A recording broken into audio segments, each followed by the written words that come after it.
Well, welcome to the Sunday Extra podcast. This is Jeremy. I am going to be your host today. This is season 4, episode 10. Double digits. I know. Have we made right? it past 10?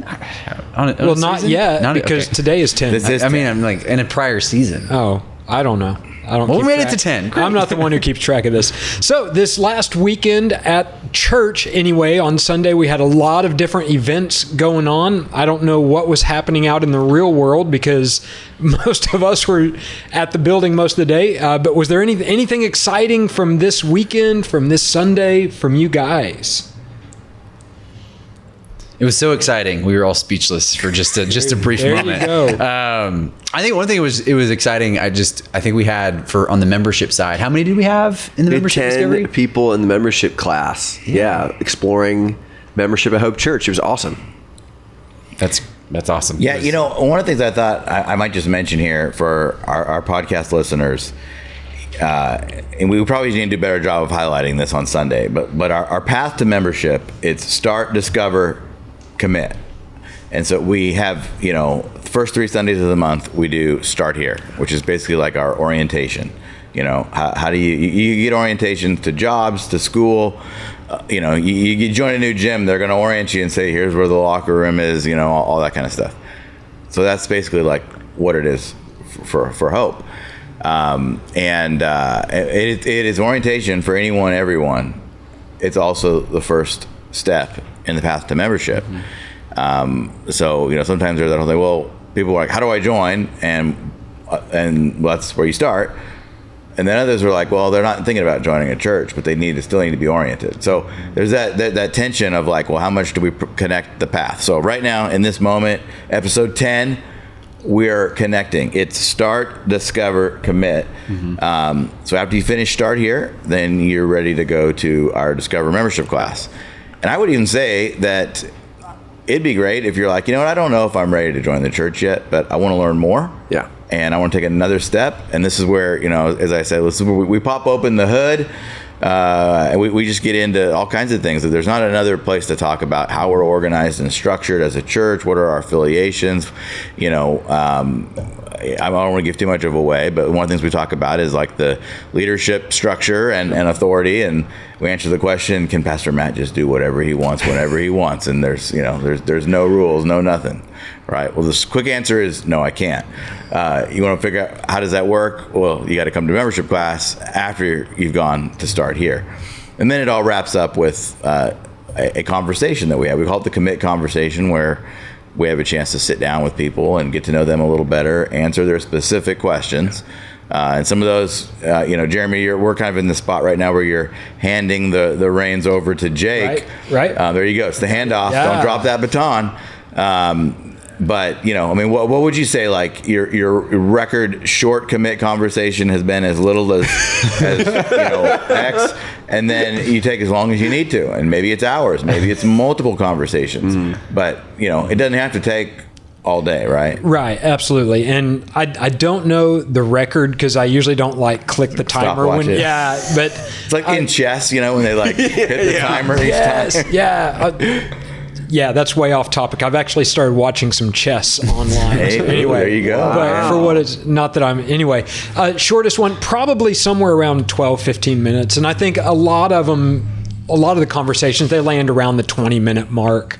But some people come in with real questions, like what does the church believe on this, or how do you handle this kind of situation? And that's the perfect opportunity for us to talk through how we handle different situations, what our beliefs are, or maybe even how did we come to this belief. And so what we don't want to do is try to rush through it. Right. So I don't come in thinking we've got 15 minutes, we're going to get this in, we're going to get this out. So if they have questions, we have time to actually get questions answered. And if we have questions, it's a get to know you both ways. Yeah. And I love, so Jake, we had a 3-teacher class this time. So Jake started us off, and then I taught the normal part that I teach, and then Jeremy was the closer. So, we'll see what your closing percentage was on your final class here, Jeremy. Right. But I loved how you started out, Jake. Like, it's always fun when you're in the room and somebody quotes you. But it really, you can ask me any question you want to ask about anything. I just can't guarantee you like my answer. Yeah. And so there you go. That's like we say, come with your questions. Mm-hmm. And so anyway, so I just thought, since we mentioned it, we'd highlight it now. Any of our listeners, if you're not yet a member of Hope, you're thinking about it. And I would say if you're not yet a member of Hope and you have not been to Start Here, and you're attending Hope Church, you need to go to Start Here. Mm-hmm. You need to go to Start Here. And then you can decide what the next steps are after that. But this is the orientation. And in fact, what I in an ideal situation, as someone begins attending, I would say after probably their third time they're here, they've decided, hey, I want to check this church out a little more, then you need to go to Start Here. Yeah, the way I look at it, and this is just saying what you said a slightly different way, is Start Here is kind of the base level, get to know us. Is this even the church worth like looking into further? And then the membership class is the deeper dive into who we are. And it's still not, like you said, it's still not a commitment to I'm being a member. This is me getting more information, under the hood information, like you put it. So yeah. Yeah. And I think our like class notebook, don't quote me on this. It's not in front of me. It's something like around 80 pages long, but more than half of that are the appendices in the back where, it's like we show our work, right? I tell everybody, I said, we're not going to read every Bible verse during this time, but you want to know where we came from and how we came to this conclusion, it's all in the book. So there you go. All right. Excellent. Well, I'm gonna jump into our sermon from this week. Pastor Matt was in John chapter 6, and you pointed out this is the longest chapter in the book of John. I think it's 71 verses. So there was a lot here, and I'm going to try to talk about the sermon, but I think to quote The Princess Bride, there is too much. Let me sum up. So the chapter, it broke into 4 parts. And so I'm just going to read kind of the title for each part, your key points for each part, and then maybe there was something in there from those 71 verses that got dropped on the cutting room floor as you were preparing the sermon. But part 1 was where Jesus feeds the 5,000. And your point there was Jesus meets a real need. And he's never surprised by our needs, but he multiplies what we choose to surrender. And then the crowd at that point, they wanted a king, but they wanted a certain kind of king. And so Jesus had to withdraw to keep from being forced to be a king. And then in part 2, you looked at Jesus walks on the water. And your key point there was Jesus is not just a provider for what we want or what we need, but he is God. And Jesus actually used the name I am when he was walking on the waters, and the disciples saw him and they were all scared. And Jesus said, don't be afraid, I am. Mm-hmm. And then part 3, Jesus as the bread of life. And so at this point, the crowds were seeking Jesus for the wrong reason, right? They were looking for Jesus because they got a free meal. And so Jesus's teachings actually got really hard at that point. And a lot of people ended up leaving because the teachings got difficult, which leads us to part 4, the words of eternal life. And so Jesus ends up asking the disciples, as people are leaving, he asked the disciples, do you want to go away as well? And Peter had a very famous answer. I know Peter sometimes gets things wrong. At this point, it seems like Peter got this right. He said, Lord, to whom shall we go? You have the words of eternal life, and we have believed and have come to know that you are the Holy One of God. And so kind of your big idea for the whole chapter was Jesus did not come merely to meet physical needs, which is what the people were looking for. But he came to be our true and lasting bread. Real disciples, they don't just want the miracles, but they trust him as the one who gives life. So that's just a summary. I know there was a lot more that you could have covered. So what did you leave on the cutting room floor this week? Wow. I mean, that's it's an interesting a couple ways to think about it. I just looked, and so the message was like was just over 50 minutes. So apparently, I didn't leave a whole lot.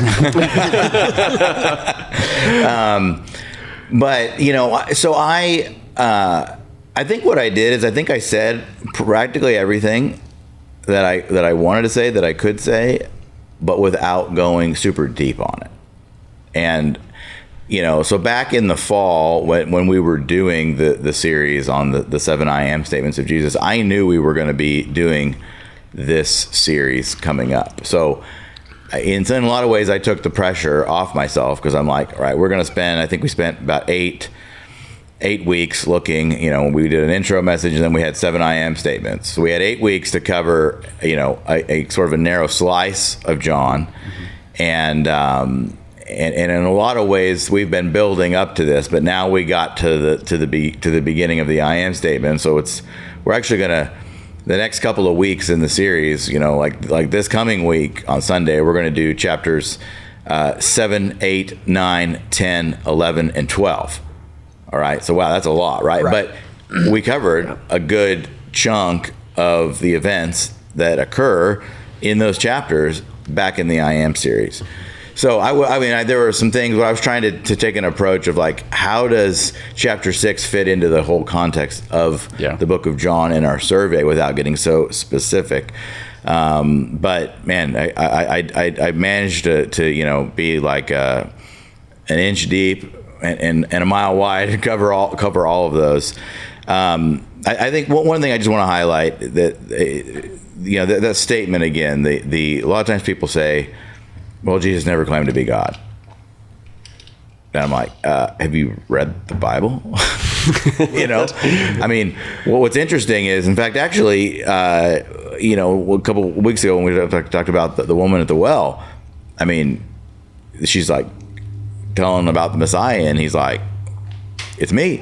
And then here to his disciples, when he says, it is I, ego eimi, I am, like, that is using the sacred holy name of God. And everybody who heard that knew exactly that. Right. Because I think that there's a lot of things we forget about is how just versed, for lack of a better word, how versed in the Old Testament, which was the only thing they had back then, that they actually were. Like they knew that. That's like if there's a phrase that like all Americans would know immediately, then it's like, well, they knew it even more than all Americans would know because of just growing up in that culture and that heritage. So Jesus very intentionally, used those words. So if that was interesting, if you want more, go check out the I Am series because we really dug into some things at a much deeper level with each specific I Am statement. All right. Anything else from you guys that you took out from the sermon or anything that struck you guys? I really liked the statement of Philip was doing math while Jesus was preparing to do a miracle. Right. And as a guy who likes math, a spreadsheet guy. I know you're gonna. Thank you for bringing it in there. Yeah, I could totally like. If Microsoft Excel was available back 2,000 years ago, like what I would immediately have done is Jesus said, let's feed these people. I would have been like, okay, I would put it in Excel. I would have made a spreadsheet immediately. That's how I would have done things, just because we can now do Excel on your phone, which was a great invention. But I think sometimes we start with God just sees things from a different perspective, and he is meeting people's, I think, both physical needs, but also revealing who he is. And often I think my head goes to, how in the world am I going to accomplish this? How can I pull it off? I forget the reality that God is the one who's going to pull it off in the end. Mm-hmm. And I think part of it is, I think God was revealing his identity to Philip, who is like, hey, you forgot who I was in this situation. You were thinking about, immediately turn to yourself. And I think one of the things is this week we also I was leading a class on problems, like how do you handle problems according to God's ways. And I think one of the things that often we do is we turn to ourselves as opposed to turning immediately to God. And I think in that situation, it was just an opportunity for Philip he was tested. He should have turned immediately to Jesus and not to his own strength. And so, yeah, that was a helpful nugget, I think, from John chapter 6. So I want to tell on you here for a second, Luke. When we say Luke's a spreadsheet guy, back in November at the Relevate conference, Bevan, who was one of the speakers, and he's been the leader at Seabreeze, pastor there for 30, 35 years. But before that, he worked in business as well for a while and was president of a company and all that. So he thinks like in those kind of terms. And I don't even remember exactly what he said. I do. But you remember. Okay. Yeah. So he made a comment about like Excel. And it just happened to be Luke and I were like sitting. There was a section in between us.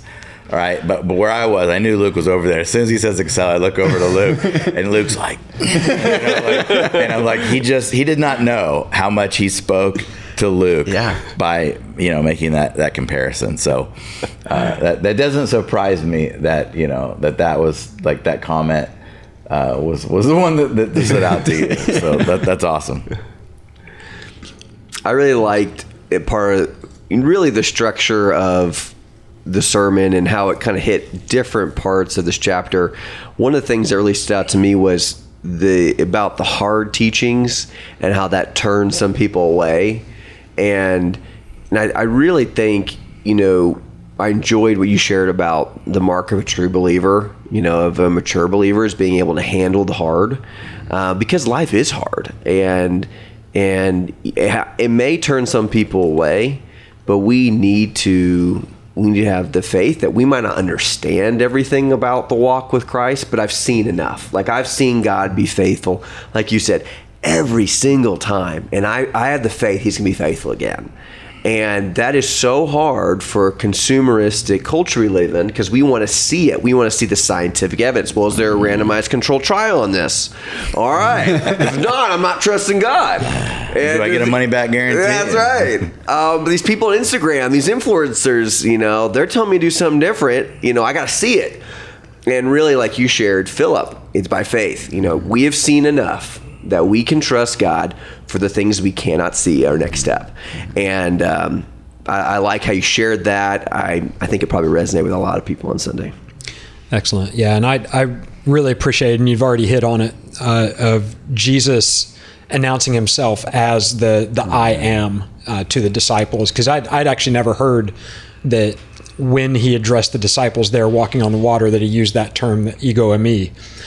So I just really appreciate that, because I've also heard people say, well, Jesus never claimed to be God. And it's like, well, he didn't use the English phrase that you're looking for. Right. But yeah, to the listeners, he definitely did. And that's just one more instance. Mm-hmm. So yeah, I really appreciate you pointing that out, because I'd never heard that. So thank you for pointing that out. So this week, I thought it was interesting that you talked about the bread of life in John chapter 6. And if you're following along in the yearly reading plan, we've finished up Exodus, Numbers, Deuteronomy, Joshua, looking at manna, God providing the manna. And then as soon as they stepped foot in the promised land, the manna stopped. And so, we talked about that a week or two ago. Mm. But you brought up the idea of the manna again when talking through John chapter 6. We've just read about the manna. So I'm curious if there's any other connections or anything else that you want to say about that. But first, I want to open it up to the other guys here. Is there any comments that you want to make, or any connections that you made between reading the Old Testament and the manna, and then Jesus is the bread of life? Yeah. I think for one, God is our provider. And when he calls you to something, he's going to provide. Mm-hmm. Now, it may not be like just really easy. I got a phrase for you. Where he guides, he provides. Bingo. It's not original to me, but there you go. That right there.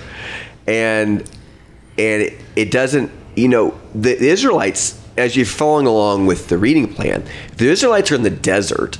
like living in the desert is not easy. I lived in Africa for a month on a mission trip. It wasn't quite the desert, but I mean, very third world, and they're living in very third world. They don't have the amenities they want. They're traveling in the desert, and so even though God is providing the manna, the Israelites still have to survive. They still need to survive in the desert.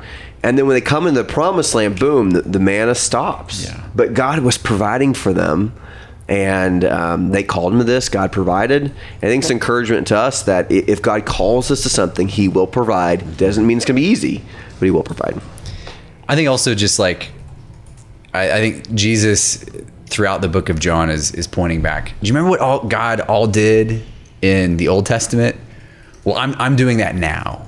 And I think, I think he's calling back to when he's saying, I am the bread of life. You remember how God provided for you in the wilderness? He provided bread. I did this miracle. I can do that anytime I want because I am God. He's claiming that title and also backing up with a miracle. I think also though, but I think it clicked for me. I think this time as we've been going through John 6, that even though God does meet our material needs, it's not about the material need. When they ask for bread again this time, it's like he's like, no, I've actually come to give you something much better, which is I am the spiritual bread of life. Like, because I think if you eat, that's not really going to change our life. One bread meal is not going to change our heart.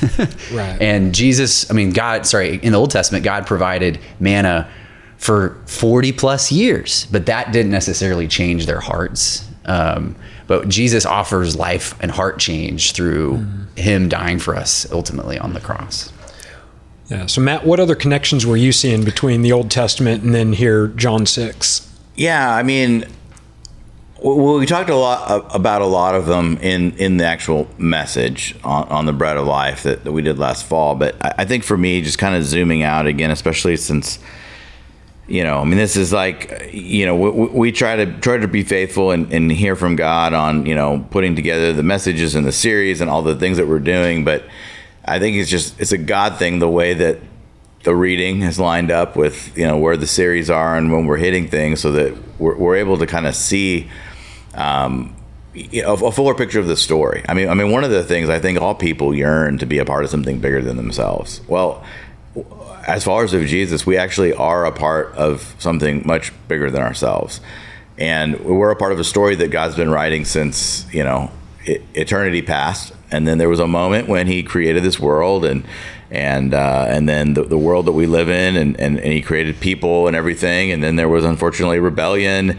But then even from the moment you go to the garden and it's like God comes and looks for them, and this is where we see in Genesis chapter 3 and the curse that's given, right? But even right then we get the first glimpses of Jesus. We don't know that it's Jesus, but that's what we see. And the Old Testament is full of so much pictures and imageries, all really ultimately pointing to Jesus in a lot of ways that we wouldn't even see that, like, oh, that's pointing to Jesus, right? So I think just having read through and saw that, and then we hear Jesus, the bread of life. That's one. It's like getting to see that picture, But I think the thing that really, I think impressed me was, so for 40 years, God provided their food, like literally every day, and when you read through the actual narrative, it's every day they had to go out and gather for that day. And if they tried to gather more, which they did at the beginning, because they're like, man, we want to, it's natural to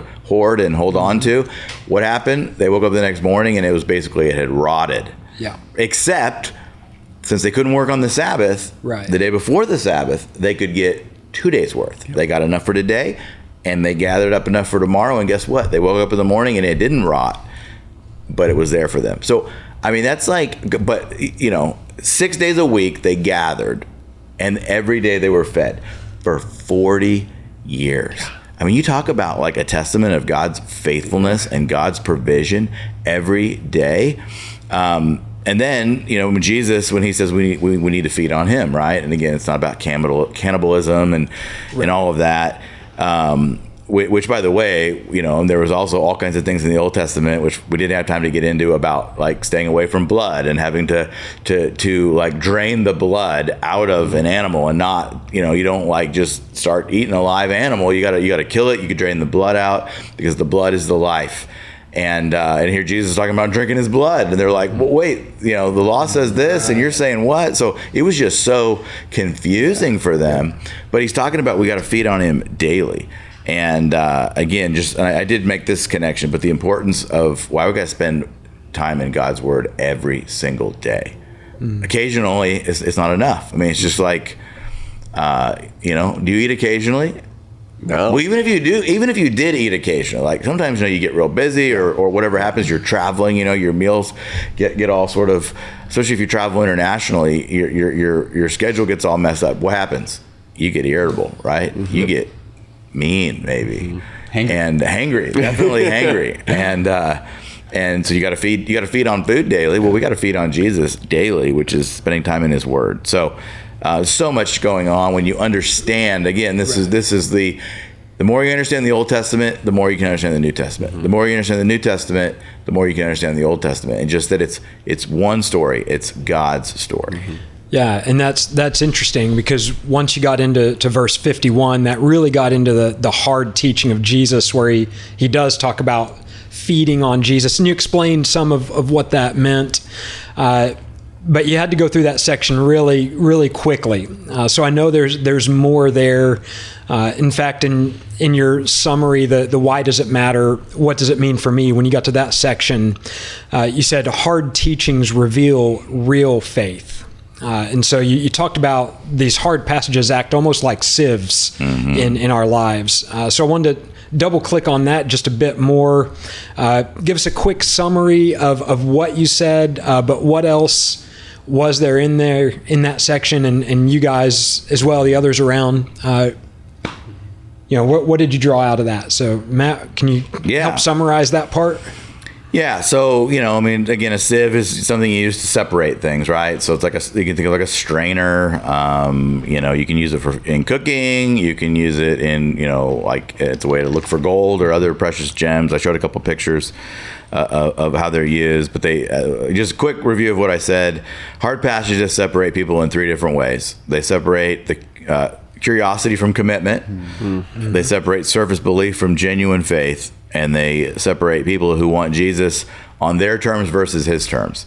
And that's kind of a big one, because we all sort of have our idea of Jesus, and then there's actually who Jesus is. In fact, there's a movie that I'm not recommending this, but hey, I saw it back in the day, the Talladega Nights, Ricky Bobby, and there's this point where he's like, I like the Christmas Jesus, I like the baby Jesus, and then in fact they even pray, sweet baby Jesus. And it's like, no, we don't get to.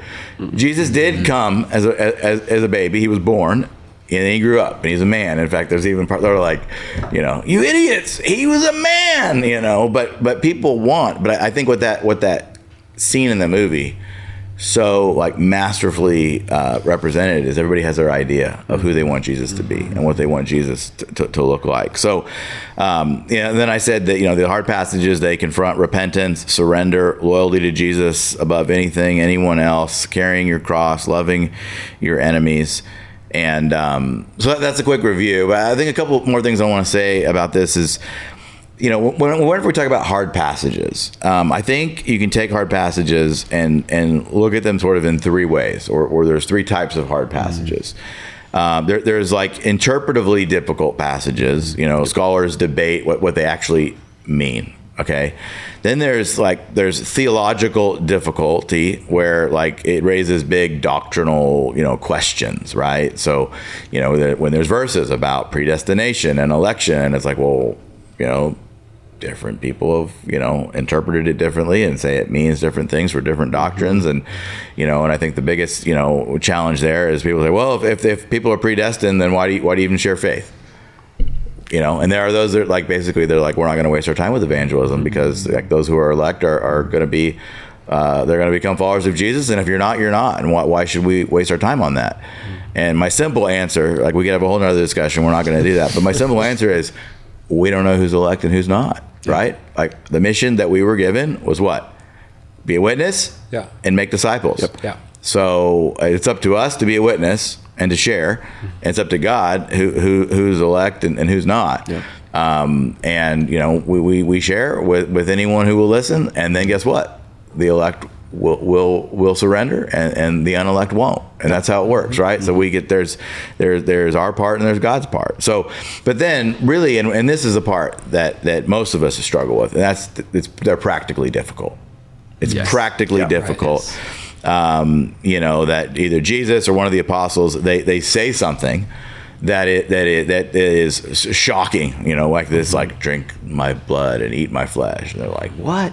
Or just things that feel so severe, like, love your enemies. Yeah. It's like, whoa, what do you mean love my enemies, right? It's like, well, it's easy to love people who are lovable, but we're actually supposed to love our enemies, So how does that those are the difficult to apply. So the deeper principle here is that, God, he often uses the difficulty to reveal reality. And so he wants to test, he wants to have testing that reveals faith. We see this in James chapter 1. Trials reveal character. We find this in Romans chapter 5. And then just hard teaching reveal several things in the lives of people depending on how they choose to respond. So hard passages, they're not like problems we need to avoid. Like, oh, we're just not going to go there, right? And we're going to avoid those because they're actually tools that God uses. And there are several, moments that we find, and then we got to one of those moments on Sunday where Jesus says something difficult. He says something offensive. He says something demanding. And what it does is it forces people to choose. Mm-hmm. Right. It forced them to choose back then, and it forces us to choose today. And difficult passages, they act like a filter. Like, are we just hanging around and we're curious, or are we actually willing to follow Jesus? Mm-hmm. So, I think here's a couple of more like of those big sort of sieve moments that we find in Scripture. I don't want to go real deep on this, but I just want to this isn't the only place, right? So when Jesus says, and we already looked at this, unless you're born again, right? That filters out the religiously curious, mm-hmm. right? This separates people who want religion from those who are willing to experience a spiritual rebirth. And the point here is, again, Jesus doesn't offer spiritual improvement, but he provides new life, and that's actually what he demands: new life, that you are born again. Another one, we find this in a couple places, but one of them is in Luke chapter 9. Take up your cross, right? Well, that filters out casual followers. It separates people who want Jesus in addition to their life, or those who are fully willing to surrender their lives to Jesus. And the point here is, he doesn't recruit admirers, but he's calling disciples to walk with him. Right. Another one, when he says, hate your mother and your father. This filters out competing loyalties. In fact, I want to come back to this one in just a minute. But this exposes what it does. It separates people who want Jesus plus everything else from those who are willing to put Jesus above everything else. And the point here is that you place faith in Jesus above every other relationship and above every single other priority in your life. That's it. The best marriages are the ones where the husband puts Jesus first and wife second, and the wife puts Jesus first and the husband second. Yep. If you try to put your wife or your husband first and then Jesus, or your kids and then your spouse and then Jesus, that doesn't go so well. Mm-hmm. But Jesus, number one. We also find this in Matthew. There's the rich young ruler. And this filters out, basically what I would say is the idol of wealth. What this does is separates people who want external life as a benefit from those that are willing to surrender anything and everything to Jesus. And anything we refuse to surrender to Jesus becomes a becomes a rival to him, right? So you either willingly, freely give it to him, or it's now in competition with him. And then also, again, we saw this in the passage where he turns to the disciples and says, well, are you going to go away also? And that was filtering out true disciples from the not true committed ones. So basically, it's the thing is that loyalty above Jesus, or loyalty to Jesus above anyone and anything else, that's lordship. right? And again, that term, living in 2026, we don't understand the term Lord like they did back then.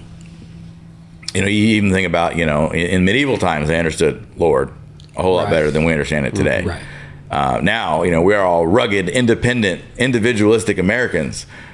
We don't want anybody to tell us what we want to do. And we have a problem with authority, right?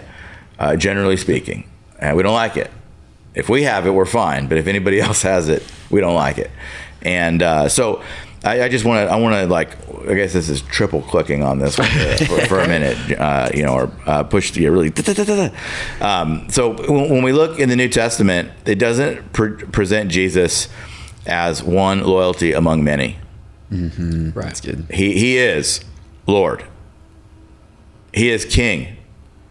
He is the Son of God. He is supreme over all things. That's Colossians 1:15 through 20. He is supreme. So if Jesus is Lord, then everything else, everything, it all is secondary, and Jesus is number one. So. Again, this is in the hard teaching. Jesus explicitly claims priority over our families. So in Matthew 10:34 to 39, it says this. He says, "Do not think that I've come to bring peace to earth. I have not come to bring peace, but a sword. For I have come to set man against his father, and a daughter against her mother, and a daughter-in-law against her mother-in-law. And a person's enemies will be those of his own household. Whoever loves his father or mother more than me is not worthy of me. And whoever loves a son or a daughter more than me is not worthy of me. And whoever does not take his cross and follow me is not worthy of me. Whoever finds his life will lose it, and whoever loses his life for my sake will find it." We also find in Luke 14, 25, 27, "Now great crowds accompanied him, and he turned to them and said, if anyone comes after me and does not hate his own father and mother and wife and children and brothers and sisters, yes, even his own life, he cannot be my disciple. Whoever does not bear his own cross and come after me cannot be my disciple." Now, obviously, wait a minute. We're supposed to love our enemies, and now he's telling us to hate our family. Hate here it means love less by comparison, right? So as much as you love your spouse, your children, and your family, whoever it is, as much as you love them, when someone sees how much more you love Jesus, it will look in comparison like you actually hate this person you love, because you love Jesus that much more. That's what he's talking about here. And again, it's Jesus. He demands unrivaled allegiance. Interesting thing, we find this in Matthew chapter 8, Luke chapter 9. This is the Matthew account in verse 21 and 22 of chapter 8. Another of the disciples said to him, "Lord, let me first go and bury my father." And Jesus said to him, "Follow me and leave the dead to bury their own." And what he's getting at here is following Jesus outranks even the most sacred family duties.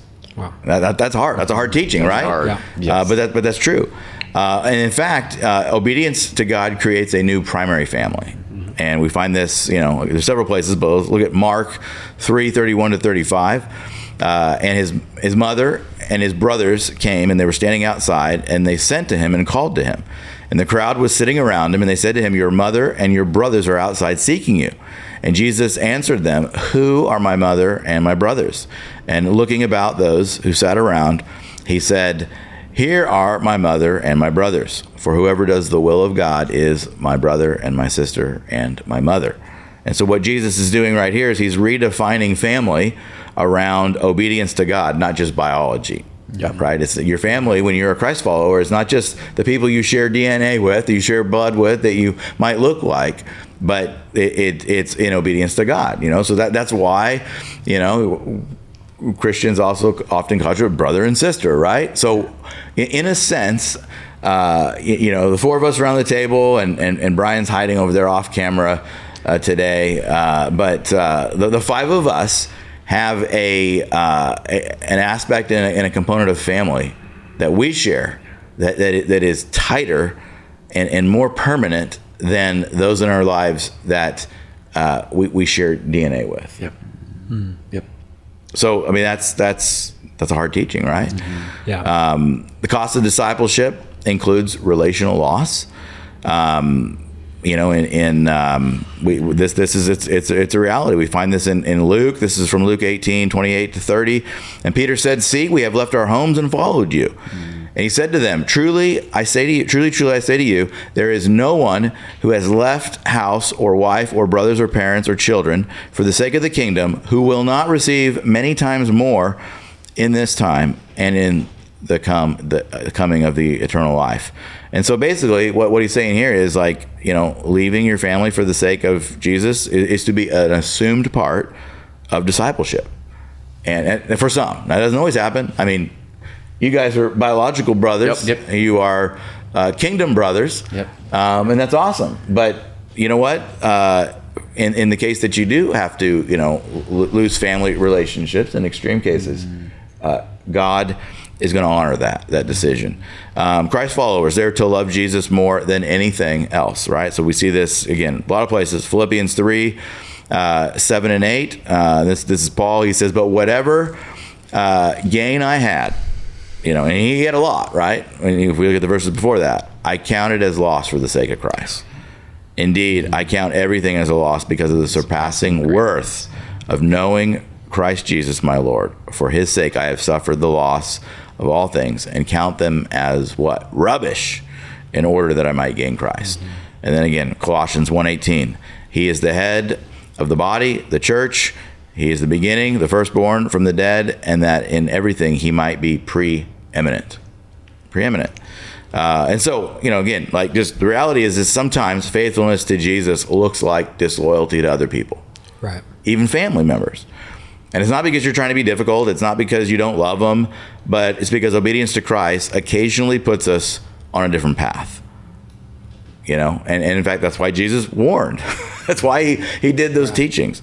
So here's the thing that I just want to encourage everyone with. And again, I mean, like this was going super deep. We didn't have a chance to with that statement that I made on Sunday, one statement, like among many, right? And I chose actually to put the emphasis on repentance and just make the statement. But this is all wrapped up in that. Is that putting Jesus first is actually the best way to love your family. Yeah. It's the best way to love your family. And I want to say two sides of a family, okay? So number one, it's the best way for the smallest group of the family, and that is like when a husband and wife come together, they create a new family, right? The two become one flesh. They've left and cleft their parents, right? You leave and cleave, and then actually you leave and then you cleave, right? But you've gone. You that new family, right? That starts with just two. And then become one flesh. They leave the extended family. They're to create their own family, right? And the best way that you love the family you left is by putting Jesus number one. Now, sometimes we get into these kind of difficulties where, well, what about the Bible talks about honoring your father and your mother, right? Well, how do you do that, right? If you're saying right here, like there might be some relational cost. Well, what does that look like? Well, here's the thing. We're called to honor our mother and father, but never at the expense of honoring the Lord Jesus. Right. So honoring our mother and father looks different at different stages of life. So, Jake, you and Luke have the youngest children out of the room here. So when your kids are younger and then they're primarily living in the home, you know what? The best way to honor your mother and father is what? To obey them, right? I mean, you're like, hey, kids, it's time to clean the room. Yep. It's time to brush the teeth. It's time to get ready for bed. The best way they can honor you is to just obey what you say. Now, what about when you get a little bit older, right? I mean, we're all here married and we have our own families. So what that means is, number one, is that our family, like Jeremy, you and Wendy, and Jake, you and Annie, and Luke, you and Lindsay, and Brian and Glenda over there, and Jessica and I, the number one family is the family that is our family. It's the one that we created with our wife, right? And so what we can't do all the time is we can't do everything our parents want, when they want it, the way they want it, and all that. Now, the thing is what can I do? How do I honor them? And it gets more difficult, right? But, I would argue that scripturally, if I have to choose between my wife and my parents, or one of my children and my parents, I got to go with my wife or my children 100% of the time over my parents. Now, we pray we're not in that kind of situation, right? And that doesn't mean, I had to help my parents out with medical things, and maybe I missed one of my kids, a game or a recital. That's different. But if I'm like in a hard choice, I got to make a choice. It's my family, and I want to love my parents and honor them, but I'm honoring Jesus by being responsible for the family that He's given me, right? And that's just how you sort that. So bottom line is, when we put Jesus first, we can love with truth, not appeasement. Mm-hmm. I think a lot of times people are trying to appease, try to keep the peace, right? Right. You can also you love with courage, not just comfort. When you do the courageous thing, that's why we need courage. Sometimes it's uncomfortable. And then you love with eternal priorities, not just temporary peace.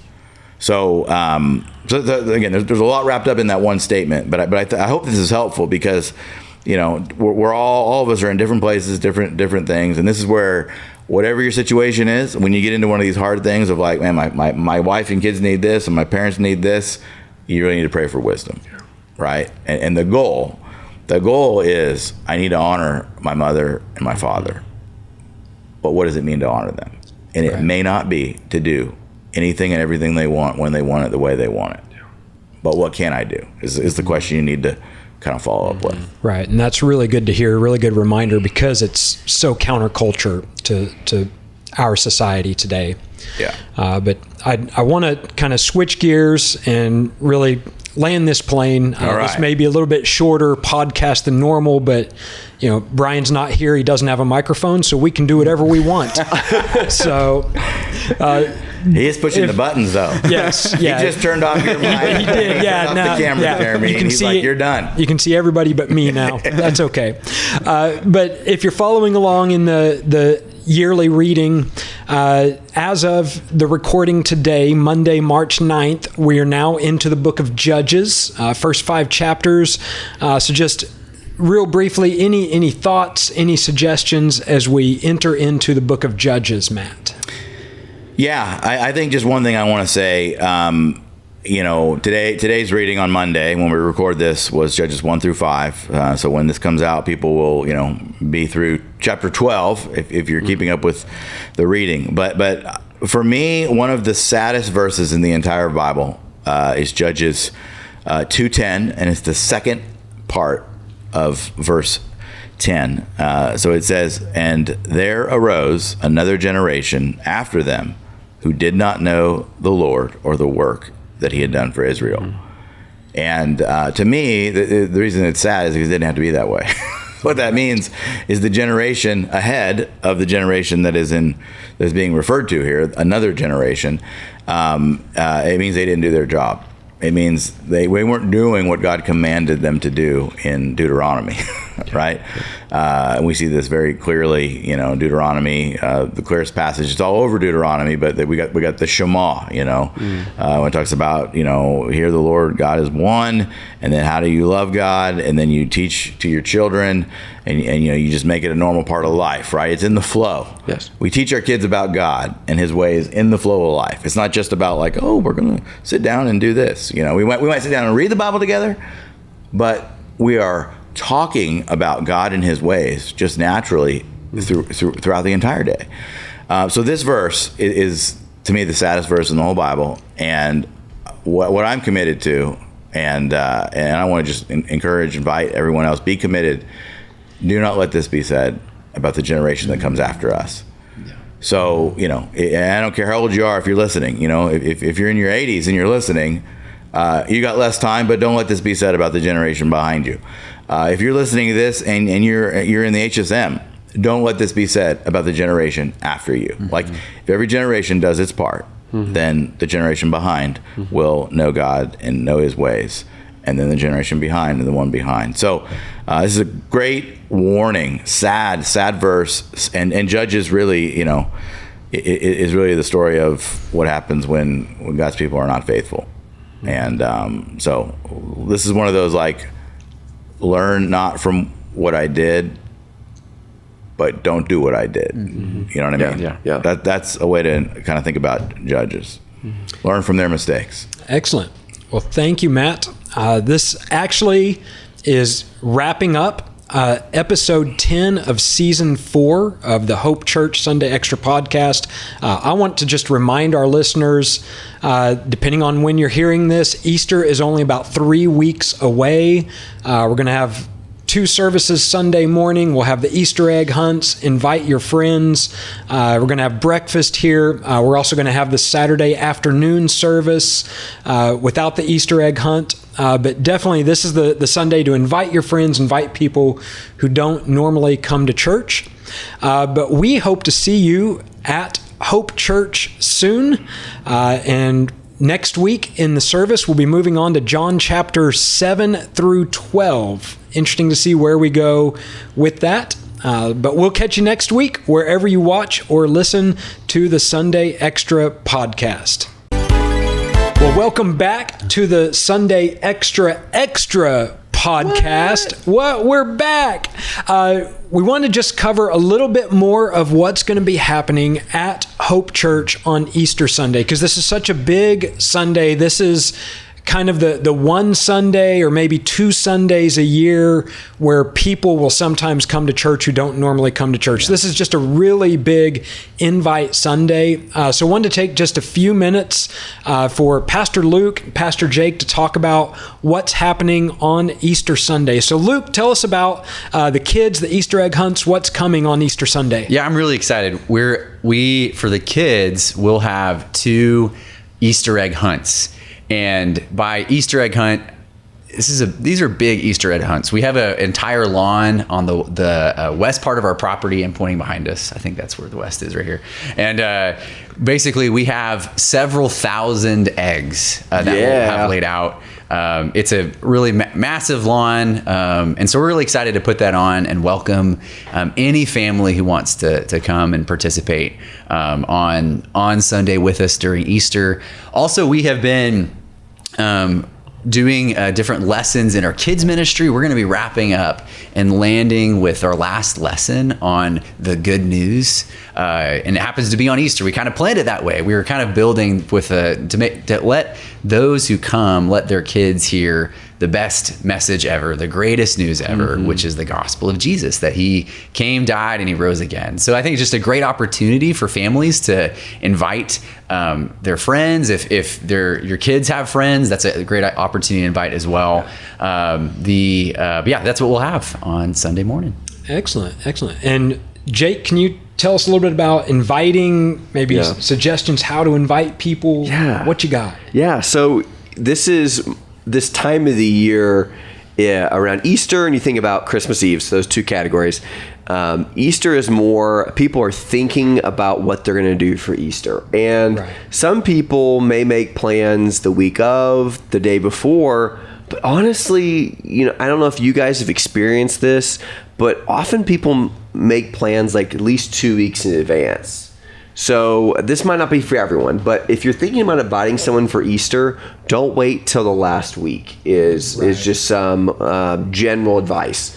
Really try to be thinking like, okay, these next week or 2, can I give someone like 2 weeks notice or more of, hey, I want to invite you, Luke, to the Easter service. Instead of saying, hey, Luke, my church is having Easter service, and just leave it. No, make it like, give some intention to it. Like, I'm inviting you, Luke, to this Easter service. I love if what your time family. Is it? Yeah, it's at 9:15 and 11 o'clock, and we have these really great invite Easter cards that you can hand out. You give them something physical. Just like if you're in the business world, you hand them your business card. They have something physical to remember you, or remember you gave them something. You giving them a physical card is really helpful. So I recommend the physical card, and think about just people. Think about people where you work, where you live, and where you play. And that might be the grocery store. It might be a neighbor. It might be on a son's baseball team, like a fellow coach.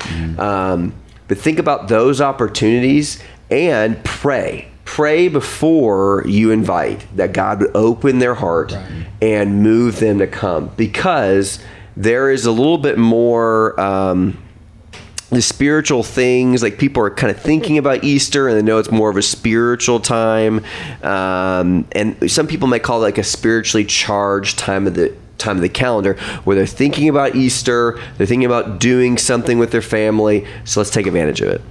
Absolutely. And you guys had mentioned the times. Our first service for Easter weekend is going to be Saturday afternoon at 4 o'clock. Full service, no Easter egg hunt. But yeah, but for the kids, we'll still have something, because if you're coming on Sunday to help out or volunteer, or Saturday is the only one you can make to go to the service, we've still wanted to provide a place for your kids to go. And so it won't be a full Easter egg hunt, but we're going to have a really fun time planned in for the kids during kind of like our rally time. There's going to be like an Easter extravaganza. We're going to talk about like glow in the dark Easter egg hunt in the room. We're going to have some kind of a big focus of how does the big Bible story connect with Easter, and then just some other times like a freeze dance at the end. So it'll be a fun time still for kids, but it'll not be the full Easter egg hunt. That will be only on Sunday. Excellent. And then on Sunday morning, first service is at 9:15. Second service is at 11, repeats of the same service. So come to either one. And then what do the egg hunts look like for Sunday morning? Yeah, so those will happen after each service. And so basically what you can do is if you can check your kids out of the kids ministry at the end of the first service and take them to the egg hunt. And then the same thing, you can also check them out after the second service as well. We'll also, on Main Street, we'll have a place where you can take family pictures. And so, if I know for me, sometimes it's hard with our 3 kids to take a picture all together. And so it's great those are great opportunities to get refreshed family pictures when maybe you're dressed a little bit nicer than a normal Sunday. Right. And we will have breakfast items out all morning. Of course, coffee, orange juice, things like that. So kind of your one-stop shop for Easter. You can get your breakfast or your brunch. You can get the Easter egg hunt. You can get your pictures made. So, yeah. We hope it's a great time just for those we invite, but also for those who are coming around. And also just if you're coming around Hope Church and you're serving, that's also a great opportunity. We might have some more places to help serve, to help host and be a good host of the people God brings on Sunday. Absolutely. So, hope to see everybody at Hope Church on Easter Sunday. Bring your friends, and it's going to be a great time. So this concludes the Sunday Extra podcast, and hope to see you guys next week wherever you catch your podcasts.